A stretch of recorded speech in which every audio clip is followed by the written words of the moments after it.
Hello बच्चों, vectors और 3D geometry जो है ना जेईई मेंस के लिए बहुत इंपॉर्टेंट है। इन दोनों टॉपिक को मिलाकर करीब 3 से 4 सवाल आ सकते हैं। ये जेईई एडवांस के लिए भी बहुत इंपॉर्टेंट है।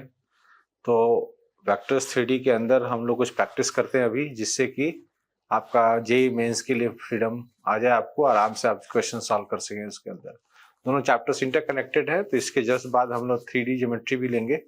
तो दोनों चीज़ें मिला करके आप प्रैक्टिस करेंगे और काफ़ी क्वांटिटी जेईई मेंस के पीवाईक्यूज में भी आपको देखने को मिलेंगे वेक्टर्स 3D के। तो कम से कम उनकी भी प्रैक्टिस अगर आप कर लेते हैं तो एक अच्छा आपका बेस बन जाएगा, जिससे कि जेईई मेंस के क्वेश्चंस आपके सॉल्व हो जाएंगे, है ना। तो लेट अस सी सम एग्जांपल्स जिसके थ्रू हम लोग चीज़ों को क्लियर करते हैं।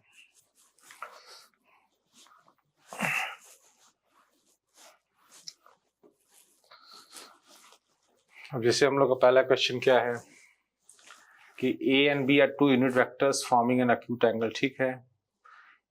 P moves so that the position vector, अच्छा तो एक पोजिशन वेक्टर OP इतना दिया हुआ है A cos t plus B sin t, और इसको फारदेस्ट फ्रॉम ऑरिजिन पकड़ना है कि फारदेस्ट फ्रॉम ऑरिजिन ये कहाँ आएगा। तो इसका मतलब OP मॉड के स्क्वायर के बारे में बात होगी। तो OP मॉड के स्क्वायर लेंगे अगर हम लोग, तो देखते हैं क्या निकलता है, उसी को मैक्सिमाइज करेंगे। तो A square cos square t plus B square sine square, तो ए स्क्वायर तो 1 हो जाएगा क्योंकि मॉडुलस उसका 1 है, यूनिट वेक्टर है ये। और बी स्क्वायर की तो कॉस स्क्वायर साइन स्क्वायर मिला के 1 हो जाएगा। प्लस क्या बनेगा 2a डॉट बी कैप, ये वेक्टर्स आएंगे और साइन टी कॉस टी आएगा, ठीक है ना। अब ए और बी वेक्टर्स तो फिक्स्ड हैं, है ना। तो आपको दिखाई दे रहा है कि इसका जो साइन 2t जो दिख रहा है ना आपको यहाँ पे, ये 2 साइन टी कॉस टी मिला के साइन 2t है। तो इसकी मैक्सिमम वैल्यू आप क्या ले सकते हो, 1 ले सकते हो। तो इसका जो मैक्सिमम वैल्यू जनरेट होगा 1 plus A cap dot B cap generate होगा। अगर आप टी की वैल्यू π/4 लेते हो तब आपको ये मैक्सिमम वैल्यू जनरेट हो जाएगा, ठीक है। ये होल स्क्वायर है, तो आपको मैक्सिमम वैल्यू बताना है। आपको जो एम यहाँ बताया गया है, M is your maximum value, तो इसका स्क्वायर रूट ले लो आप। 1 plus A cap dot B cap का होल स्क्वायर रूट ले लो, ठीक है। अब उसके बाद क्या पूछा गया है, उसके अलोंग यूनिट वेक्टर कौन सा होगा। तो वेक्टर पहले देखते हैं, उस समय उसके अलोंग t/4 यूज करके हुआ है, तो उस समय वेक्टर उस समय चल रहा है a cap plus b cap by √2 चल रहा है उस समय। बट इसका लेंथ जो है यूनिट वेक्टर नहीं है, यूनिट वेक्टर हो सकता है। लेट अस फाइंड आउट इसका यूनिट वेक्टर क्या आएगा। तो यूनिट वेक्टर बनाने के लिए हम लोग इसी के मॉडुलस से इसको डिवाइड कर देंगे, है ना। इसी के मॉडुलस से अगर डिवाइड करेंगे तो यूनिट वेक्टर आपका आ जाएगा, है ना। तो ये कुल मिलाकर कितना बचेगा, A cap plus B cap upon mod A cap plus B cap. इसी फॉर्म में आंसर है, आप देख सकते हो यहाँ पे, देखो A cap plus B cap upon A cap plus B cap modulus के बारे में डिस्कशन यहाँ हुआ है। ये इसका उसके अलोंग वेक्टर हो गया, ये इसका मैक्सिमम मैग्नीट्यूड हो गया, ठीक है। हमने ये कैच किया कि टी की वैल्यू π/4 होने से ये मैक्सिमाइज होगा।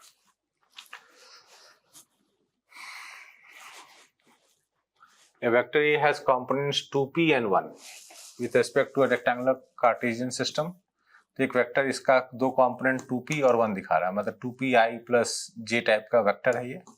ऐसे दो कोऑर्डिनेट्स रख लो इसके। फिर इसका the system is rotated to a certain angle about origin. मान ली सिस्टम को घुमा दिया हमने ऐसे, है ना, नया सिस्टम बन गया। फिर उसके बाद उसके रिस्पेक्ट में इसके कंपोनेंट चेंज हो गए, p प्लस 1 और 1 हो गए। तो भाई रेक्टेंगुलर सिस्टम पहले भी था और अभी भी है ना। तो इसका मतलब है कि इसमें एक चीज कांस्टेंट रहेगा, वो है उसका मैग्नीट्यूड, है ना। तो इसका मैग्नीट्यूड आप निकालते हो तो निकलता है 2p स्क्वायर प्लस 1 स्क्वायर, और इसका निकालते हो तो p plus 1 square plus 1 square, ऐसे निकलेगा। आपका जो नेट रिजल्टेंट होगा दोनों वेक्टर का, उसका वेक्टर तो सेम ही है जो भी है, चाहे उसका सिस्टम में हो चाहे उस सिस्टम में, उसका जो मॉडुलस होगा वो तो सेम ही आएगा ना। तो उसके हिसाब से हम p की वैल्यू निकाल सकते हैं। उसको स्क्वायर खोल लें, 2p प्लस माइनस में सॉल्व कर लें, प्लस माइनस p प्लस 1 आ जाएगा। तो अगर प्लस में सॉल्व करते हैं तो एक तो p का वैल्यू 1 आ रहा है, और एक माइनस में सॉल्व करते हैं तो p का वैल्यू -1/3 आ रहा है, ठीक है ना। तो इससे आपका ये ऑप्शन आ जाता है। तो इसमें ये रियलाइज करना है आपको वेक्टर घुमाने नहीं जाना है, आपको कुछ भी नहीं करना है। आपको एक इनवेरिएंट इसको बोलते हैं, जो चीज सिस्टम को बदलने से बदलता नहीं है। तो यहाँ पे जो इनवेरिएंट है उसका मॉडुलस है कि वो वेक्टर सेम है, तो उसका मॉडुलस सिस्टम बदलने से थोड़ी ना चेंज हो जाएगा, तो उसके हिसाब से वो हमारा काम हो गया।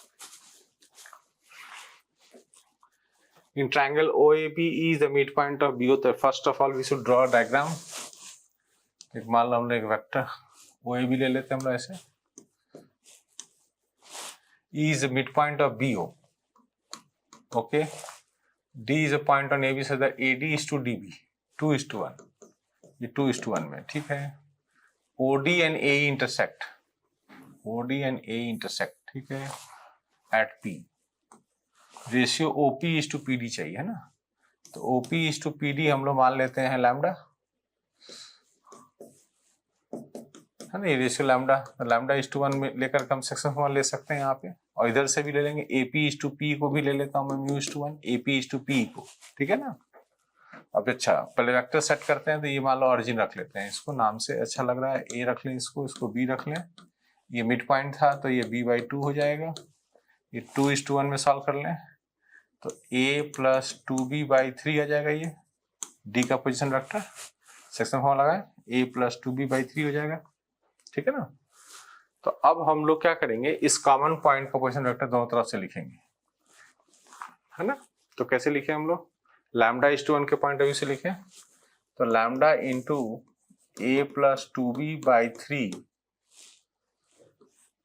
और 1 × 0 से कोई फायदा नहीं है, upon lambda + 1 is equal to, इधर से लिखे म्यू इज टू 1 के सहारे, तो mu into B/2 + 1 × A upon mu + 1, ठीक है। और आप देख सकते हो कि जो A और B वेक्टर्स हमने लिए हैं, एक्चुअली ऑरिजिन अगर वो लिया है तो ये वेक्टर्स दोनों नॉन कोलिनियर है, तो A वेक्टर और B वेक्टर लीनियरली इंडिपेंडेंट है, तो इनके कोफिशिएंट्स को हम कंपेयर कर सकते हैं क्योंकि अलग अलग दिशाओं में ऑपरेट कर रहे हैं। तो अगर A के कोफिशिएंट कंपेयर किया जाए तो λ/3 लैम्डा + 1 A का इधर से आ रहा है, इधर से आ रहा है 1 अपॉन म्यू + 1, B का कंपेयर करेंगे तो 2 λ/3 lambda + 1 is equal to 1 μ/2 mu + 1 आ गया, ठीक है। इस तरह से हमारा जनरेट हो रहा है, A का और B के कोफिशिएंट्स को हमने यहाँ इक्वेट कर दिया, ठीक है ना। अभी हमारा साइमल्टेनियस इक्वेशन बन गया, इससे आपका लैम्डा भी निकल जाएगा और म्यू भी निकल जाएगा, है ना। तो एक काम करता हूँ मैं इनको पहले डिवाइड कर लेता हूँ, तो डिवाइड करने से इधर 1/2 आ रहा है और इधर कितना आ रहा है, इधर 2/μ आ जा रहा है, इसका मतलब म्यू का वैल्यू मिल गया हम लोग को 4, है ना। और म्यू का वैल्यू 4 रख करके और हम लोग लैम्डा की वैल्यू निकाल लेंगे कि हमें एक्चुअली में लैम्डा ही चाहिए, तो यहाँ रख लें दिस इज इक्वल टू कितना हो गया, म्यू 4 रख लें तो 1 अपॉन यहाँ 5 आ जाएगा, 5 lambda is equal to 3 lambda + 2 3 lambda + 3 sorry, तो इससे आपका 2 लैम्डा इज इक्वल टू 3 आ गया, लैम्डा इज इक्वल टू 3/2 आ गया, मतलब आप इसको 3:2 बोल सकते हो, इस रेशियो में ये काम हो रहा है, तो ये 1.5 इसका आंसर हो जाएगा, तो आंसर वुड बी 1.5, ठीक है। तो आप दोनों तरफ से उस वेक्टर को निकालोगे और फिर पोजीशन वेक्टर मैच कराओगे तो आपका काम हो जाएगा। Given 3 points on the XY plane, आप इसमें देखो सिंपल कोऑर्डिनेट ज्योमेट्री की तरह ये लोग बातें कर रहे हैं, और वेक्टर से करेंगे हम लोग, है ना। ऑरिजिन ले लिया, A का पॉइंट ले लिया, तो वेक्टर्स के पॉइंट ऑफ व्यू से ऐसे तो I वेक्टर हम लोग J वेक्टर हम लोग यूज करते हैं, तो उसके हिसाब से A जो रिप्रेजेंट करेगा I वेक्टर और ये -I वेक्टर रिप्रेजेंट करेगा, बट अभी हम लोग चलो कोऑर्डिनेट में लिख लेते हैं, हम लोग भी कोऑर्डिनेट में लिख लेते हैं अभी। और P एक जनरल पॉइंट है जो इस कंडीशन को सेटिस्फाई कर रहा है, तो P का पोजीशन हम लोग XY मान लेते हैं, ठीक है ना।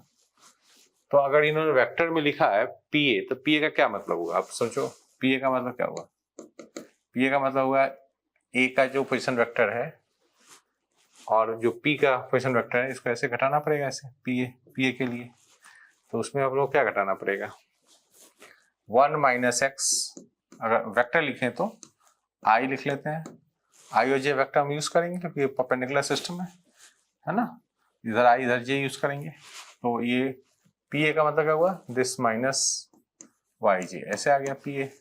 और पी भी कैसा निकलेगा, -1 माइनस एक्स आई, बी का पोजीशन वेक्टर में से पी का पोजीशन वेक्टर हम घटा देंगे, है ना, माइनस वाई जे। ठीक है, अब इन दोनों डेटा को वहां डालेंगे। ओ ए और ओ बी का डॉट भी हम देख लेंगे। ओ ए वेक्टर क्या लिखोगे आप, ओ ए वेक्टर लिख लेना आप आई, और ओ बी वेक्टर लिख लेना आप माइनस आई। ठीक है ना, तो उसमें चलो भरते हैं इस इक्वेशन। इस इक्वेशन में भर के क्या निकलेगा अपने को बताओ, इन दोनों को डॉट करो तो 1 माइनस एक्स स्क्वायर यहाँ पे आएगा और प्लस वाई स्क्वायर आएगा।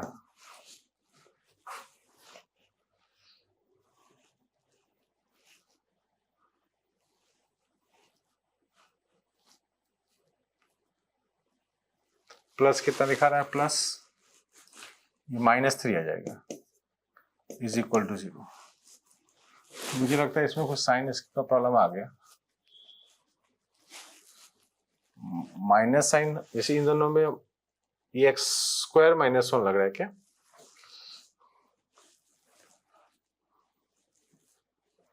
क्योंकि देखो इसमें तो प्लस वाई स्क्वायर आ रहा है। इसको यार ठीक से देखो, चेक करो एक बार, x-1 इंटू एक्स प्लस 1। हाँ, इसमें साइन का इशू आ गया, माइनस और प्लस आ रहा है। ठीक है ना, तो इससे आपको आ गया X square plus Y square equal to 4 आ गया। ठीक है, तो जब ये X square plus Y square 4 आ गया, तो इसका मतलब हम लोग को ये समझ में तो आ गया है कि P point is moving on a circle, है ना। कोऑर्डिनेट ज्योमेट्री के पॉइंट ऑफ व्यू से देखा जाए तो एक सर्कल पर रिप्रेजेंट कर रहा है P, जिसका रेडियस 2 है, सेंटर एट ऑरिजिन है। तो P का हम पोजीशन वेक्टर क्या ले सकते हैं हम लोग, P का पोजीशन वेक्टर हम ले सकते हैं 2 cos alpha i plus 2 sin alpha j। ये कोऑर्डिनेट ज्योमेट्री के कोऑर्डिनेट्स ले लिया मैंने, 2 cos अल्फा 2 sin अल्फा आप लेते हो और i और j उसके साथ रख लिया। ठीक है ना, अब ये उन्होंने क्या पूछा है, मिनिमम और maximum value of P A mod into P B mod. देखते हैं क्या होता है पी ए मॉड, यही है पी ए। तो P A mod into P B mod कितना आएगा,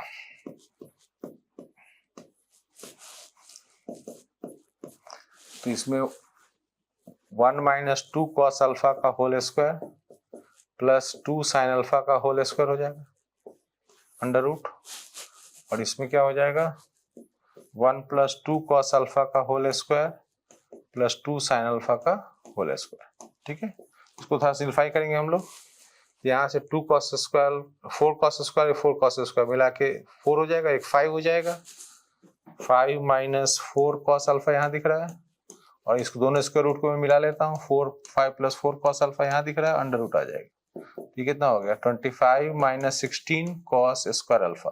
ठीक है ना, अब आप बता सकते हो अल्फा की वैल्यू लेकर के कि मिनिमम मैक्सिमम कैसे जनरेट होगा।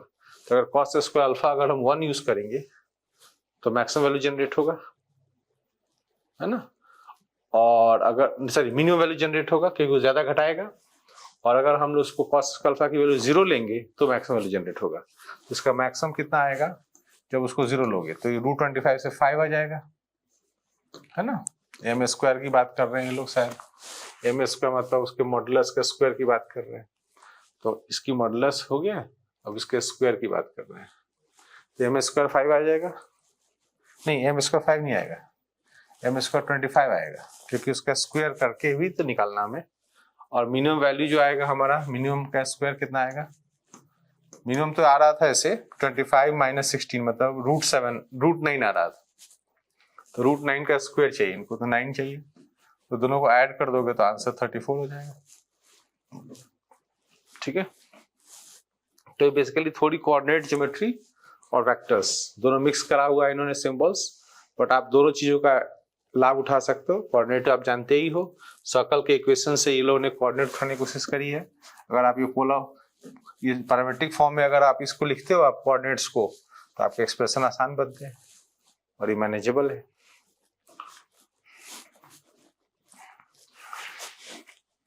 ABC are unit vector, then this cannot exceed. तो मैक्सिमम वैल्यू करीब करीब हम लोग को पकड़ना है इसका, है ना। Let us find out the maximum value of this expression, unit vectors है, तो ठीक है। तो अगर हम लोग इसके मॉडुलस को खोलें तो कैसा दिखेगा, A square plus B square minus 2a dot B दिखेगा, ऐसा दिखता है ये। और इस तरह की चीजों का सिग्मा कर लेता हूं मैं, क्योंकि सबको कर देंगे खोलेंगे तो ऐसा ही एक्सप्रेशन निकलेगा।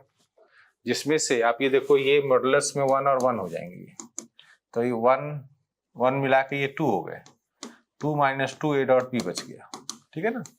तो अगर हम साइक्लिक सम चेक करें तो ये हो गया 6 minus 2 times sigma A dot B आ गया, ठीक है ना। सिग्मा में तीनों टर्म्स आ गए, ए डॉट बी आ गया, बी डॉट सी आ गया, सी डॉट ए आ गया, ठीक है ना। अब हम लोग देखते हैं कोई तरीका से जिससे ए डॉट बी के बारे में हम पता लगा सके। इन्होंने मैक्सिमम वैल्यू मांगी है, तो मैक्सिमम वैल्यू इसका हमें निकालना पड़ेगा। माइनस साइन भी आ गया, ये ध्यान रखना है ना। तो एक जनरल हम अंडरस्टैंडिंग लेते हैं, जैसे a plus B plus C vector का अगर हम स्क्वायर करेंगे तो ग्रेटर देन इक्वल टू 0 आएगा। कोई वेक्टर का मॉडुलस तो पॉजिटिव ही आता है ना। इसको अगर खोलेंगे हम लोग तो ए स्क्वायर का sigma 2 sigma A dot B greater than equal to 0 आएगा, और ये वैल्यू 3 बन जाएगा। तो हम लोग को ये दिखाई दे रहा है कि ए डॉट बी का मैक्सिमम वैल्यू जो है -2 ए डॉट बी का दिख रहा है 3, -2 ए डॉट बी का मैक्सिमम वैल्यू 3 दिख रहा है। तो अगर हम उसको देखें तो इसका मैक्सिमम वैल्यू जनरेट होगा 6 + 3 दैट इज 9। तो 9 इसका मैक्सिमम वैल्यू जनरेट होगा। इस तरीके से आप कर सकते हो, इससे ज्यादा ये नंबर नहीं हो सकता। तो उसमें ये इनइक्वालिटी हमारे काम आ गई। और बेसिक नॉलेज पर आधारित है कि कोई भी मॉडुलस किसी वेक्टर का निकालता है तो ग्रेटर देन इक्वल टू 0 होता है। Consider the set of 8 vectors. तो ये वेक्टर्स कैसे बन रहे हैं? ये -1 और 1 डेटा इन्होंने तीनों में इस्तेमाल करा हुआ है। जैसे कि फॉर एग्जांपल अगर मान लो तीनों में 1 लेता हूं तो i + j + k इस टाइप का वेक्टर आएगा। कोई i - j + k आएगा, कोई i - j - k आएगा। ऐसे वेक्टर्स बहुत सारे आएगा। तो 2 × 2 × 2 8 वेक्टर्स ये जनरेट हो रहे हैं। ये हर चीज को दो तरीके से हम भरेंगे तो 2 × 2 × 2 8 वेक्टर्स हम लोग को यहाँ पे जनरेट होंगे, है ना। ये वेक्टर कहाँ दिखेंगे मैं बताता हूँ आपको। जैसे कि अगर हम लोग एक बॉक्स बना लें कि वॉइड, इनफैक्ट ये क्यूब बनाए क्योंकि हम लोग का मॉडुलस चारों तरफ से कंपोनेंट्स बराबर आ रहे हैं। इसके सेंटर पे ऑरिजिन रखें और इस तरह से हम लोग तीनों कोऑर्डिनेट एक्सेस को लॉन्च कर दें, x, y और z, ठीक है। तो ये कोऑर्डिनेट आप इमेजिन करो, ये कौन सा कोऑर्डिनेट है? 1, 1, 1 है, मतलब i + j + k है। जब हम लोगों ने a b c तीनों को 1 दिया होगा। इस तरीके से आपको चारों तरफ कोऑर्डिनेट्स मिल जाएंगे। जैसे ये पीछे जा रहा है बॉक्स, ये सेंटर पे ये ऑरिजिन है तो पीछे जा रहा है, तो इसका क्या कोऑर्डिनेट होगा? x नेगेटिव साइड से आ गया है, y और z पॉजिटिव, इस टाइप से। तो ये सभी वर्टिसेस जो है ना हमारे कवरेज में आ गए। ये सब वर्टिसेस देख रहे हैं आप। ये 8 में वेक्टर की जो बात कर रहा था वो ऑरिजिन से ये वेक्टर्स निकलने हैं, ऐसे ऐसे ऐसे ऐसे, इस तरह के वेक्टर्स निकल रहे हैं, ठीक है ना। इस तरह से जा रहे हैं सब, सभी 8 वेक्टर्स आपको ड्रॉ करने की जरूरत नहीं है, जा रहे हैं।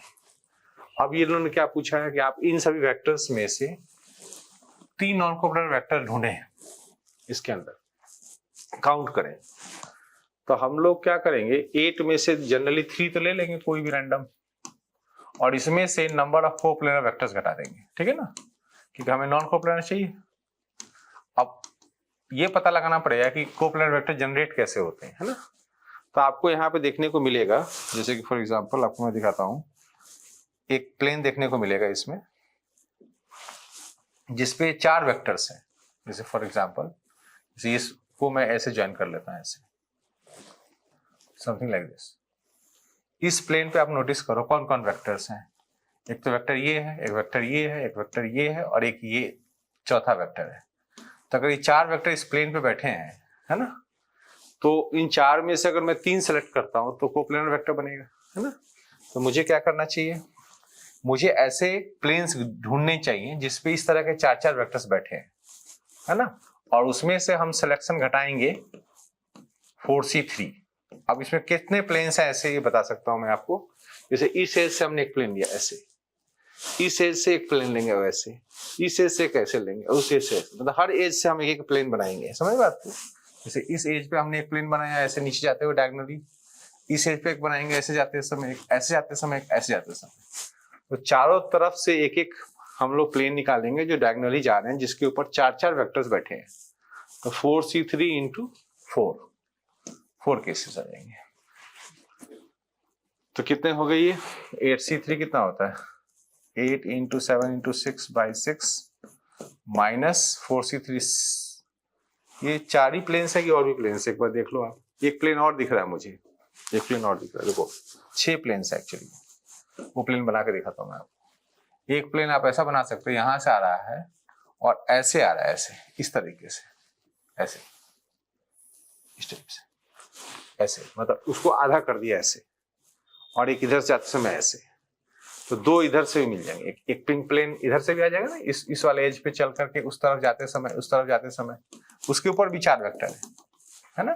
तो ये 4 नहीं, इसको 6 करिए,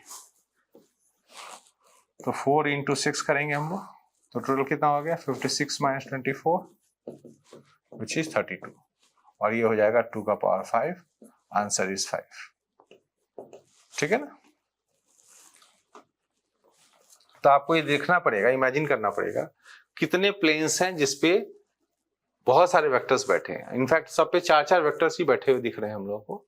तो ऐसे 6 प्लेन्स थे जिसपे 4-4 वेक्टर बैठ रहे थे। 4c3 हमने 3 सेलेक्ट करा तो कोप्लेनर हो गए, तो टोटल में से हमने कोप्लेनर वाला घटा दिए। ठीक है। इन आइसोसेलेस ट्रायंगल ABC, एक आइसोसेलेस ट्रायंगल बना लेते हैं हम लोग। यहाँ B है, यहाँ A है, यहाँ C है। मान लो ये दोनों साइड 8-8 लेंथ के हैं और ये साइड नीचे लिखा हुआ 12 लेंथ का है। ठीक है।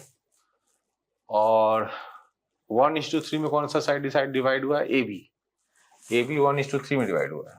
तो यहाँ पे कोई पॉइंट है जो 1:3 में डिवाइड हुआ है। और angle between C and CA, okay, तो C वेक्टर तो ये हो जाएगा और CA वेक्टर ये हो जाएगा, मतलब इस एंगल में इनको इंटरेस्ट है, इस थीटा में। ऑलराइट,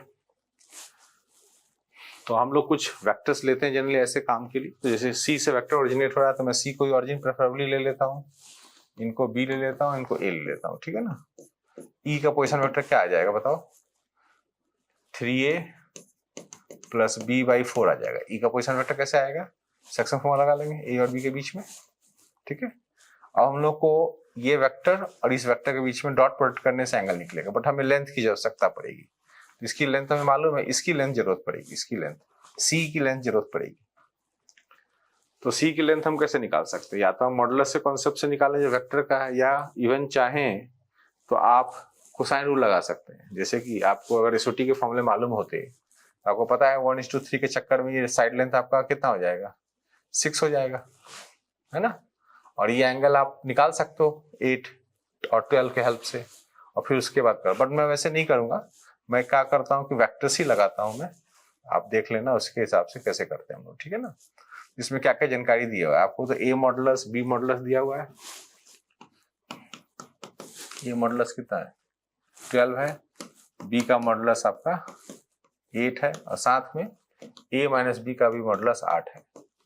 इसको स्क्वायर कर लो तो A स्क्वायर आएगा जो कि 144 आ गया, B square 64 minus 2A dot B equal to 64। इससे आपको A डॉट B का वैल्यू निकल के आ गया है 72। ये आपके काम आएगा, कहाँ काम आएगा, C का लेंथ निकालने में। तो C वेक्टर आपके पास कितना है, C वेक्टर आपके पास है 3A प्लस B/4। ठीक है। अब इसको स्क्वायर कर लो आप, तो इसको स्क्वायर करके देखो कितना आ रहा है 1/16, तो यही हो गया 9A स्क्वायर। तो A का मॉडुलस आपका, A का मॉडुलस यहाँ से उठाओ 144 प्लस B स्क्वायर हो गया 64 और प्लस 6A डॉट B 72 हो गया। ठीक है ना। तो ये आप C का मॉडुलस यहाँ से ले सकते हो स्क्वायर रूट करके, ये जो भी क्वांटिटी आती है इसको निकाल लेंगे हम लोग, C का लेंथ आ जाएगा। अब मैं आपको बताता हूँ कैसे निकलेगा कॉस थीटा। तो कॉस थीटा जो वहां निकालना हम लोगों को, AC वेक्टर चाहे CA वेक्टर ले लो, CA vector dot C vector upon CA into C, ये लेंथ लेना है हमें, CA इंटू C। ठीक है। तो CA वेक्टर कौन सा वेक्टर है, A वेक्टर है, A को डॉट करना है 3A प्लस B/4 से, है ना, इसे डॉट करना है। और नीचे आपको CA का लेंथ चाहिए, तो CA का लेंथ तो इसे पता है 12 है, और यहाँ से जो लेंथ C का आ रहा है आप निकाल लेना, यहाँ से आप लेंथ निकाल लेना C का, यहाँ रख लेना। ठीक है, इसका स्क्वायर रूट करके।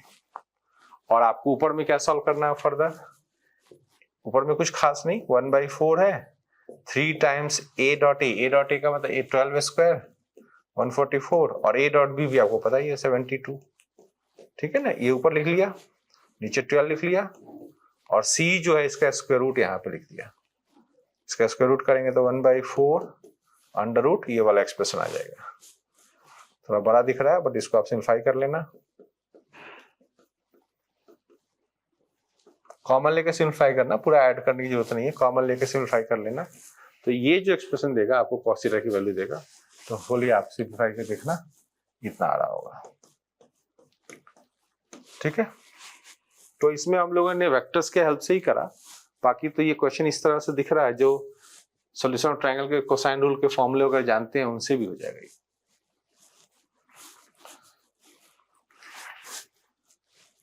V1, V2 are two vectors such that V1 is equal to this, V2 is equal to this, okay। और एक रिलेशन अलग से दिया हुआ है यहाँ पे। इसमें देखोगे आप कुछ खास फ्लेवर आ रहा है कि ये जो टर्म है यहाँ पे भी दिख रहा है, ये देखो ये चीज यहाँ भी दिख रहा है, ये साइन बीटा यहाँ भी दिख रहा है, तो इसका मतलब कुछ ये है कनेक्शन यहाँ। मुझे लग रहा है कि V1 डॉट V2 में ही आने वाला लग रहा है। एक काम करो, V1 डॉट V2 निकाल के देखो, तो V1 डॉट V2 में क्या आएगा, 2 sine alpha plus cos beta, cos alpha into sine beta, plus क्या आएगा, प्लस कॉस बीटा। और ये तो हमें पता चल गया यहाँ से कि एक्सप्रेशन को कॉस बीटा अगर इधर ले आऊं तो ये 3 के बराबर है। This is what they are saying, मतलब V1 डॉट V2 जो है हमें पता चल गया है कि ये 3 है, ओके। तो अब देखते हैं इसमें क्या खास बात है। तो V1 का मॉडुलस क्या आएगा वो चेक करते हैं पहले। इसका जो बेसिक कॉन्सेप्ट है वो है V1 का मॉडुलस, तो sine alpha plus cos alpha का होल स्क्वायर प्लस 1, और इसका मॉडुलस कितना, इसका तो 1 ही आएगा, cos sine square beta plus cos square beta, और इनके बीच में जो एंगल है मान लो cos theta is equal to 3, ठीक है। इसको ओपन करें, sine square plus cos square आएगा आपका 1, 4 और 1 5 हो जाएगा, 5 प्लस 4 साइन 2 अल्फा आएगा, ऐसा cos theta is equal to 3। अब यहाँ पे बहुत इंटरेस्टिंग बात हो रही है, वो कैसे, इस एक्सप्रेशन का मैक्सिमम वैल्यू 5 प्लस 4 9 हो सकता है, दैट मीन्स स्क्वायर रूट होकर 3 होगा, और इसका मैक्सिमम वैल्यू 1 हो सकता है, तभी जाकर 3 आएगा। दैट मीन्स ये बहुत क्लियर हो चुका है कि थीटा जो एंगल है वो 0 यूज हुआ है, और यहाँ पे जो साइन 2 अल्फा में अल्फा यूज हुआ है वो π/4 यूज हुआ है, तभी जाके ये मैक्सिमम आया होगा, ठीक है ना। तो ये बातें क्लियर हो गई हम लोगों को। तो इससे क्या फायदा होगा, इससे ये फायदा होगा कि जैसे अल्फा π/4 है तो V1 वेक्टर को हम पकड़ सकते हैं। इसमें हमें क्या निकालना है, हमें निकालना है tan अल्फा और tan बीटा, ओके। तो tan अल्फा में अल्फा तो मैंने निकाल दिया, तो tan अल्फा का इश्यू खत्म हो गया, tan बीटा पे करा गया ना। तो tan बीटा का मतलब क्या हुआ, कहाँ से निकलेगा बीटा, इस इक्वेशन से निकल सकता है यहाँ से, इसमें भी तो इंफॉर्मेशन है। और एक और बात से निकल सकती थी कि अगर इस वेक्टर को निकाल लिया जाए, इस वेक्टर को V1 वेक्टर को, तो दोनों वेक्टर कोलिनियर हैं। देखो यहाँ cos थीटा आपने थीटा 0 लिया हुआ है, दोनों वेक्टर कोलिनियर हैं। तो V1 से कितना दिख रहा है, 2√2, ये देखो ये 2 आएगा और नीचे √2 आएगा, तो 2√2 हो गया ना, 2√2 i प्लस j, ये वेक्टर तो ऐसे है। और ये V2 वेक्टर कैसा है, V2 वेक्टर तो हम लोग कह रहे हैं कि इससे कोलिनियर है ना, मतलब V2 इज collinear with this sine beta i plus cos beta j। इसका मतलब ये होगा कि 2√2 by sine beta should be equal to 1 upon cos beta, ये पता चला। इसका मतलब यहाँ से tan बीटा निकल गया आपका 2√2, ठीक है, tan बीटा यहाँ से निकल गया, और अल्फा तो आपके पास है ही है, तो आप निकाल सकते हो आप 3 tan square alpha plus 4 tan square beta कितना हो जाएगा, ये तो हो गया 3, और ये कितना हो गया 4 इंटू tan स्क्वायर बीटा, तो यहाँ tan स्क्वायर बीटा निकालोगे तो 8 आएगा, तो इससे ये 35, समझ बात को आप। तो इस तरीके से ये काम हो रहा है। इसमें बाउंडेडनेस भी आ गया, ट्रिग्नोमेट्री का भी कुछ एंगल आ गया, वेक्टर का भी एंगल आ गया, हर तरह से ये क्वेश्चन इंटरेस्टिंग है।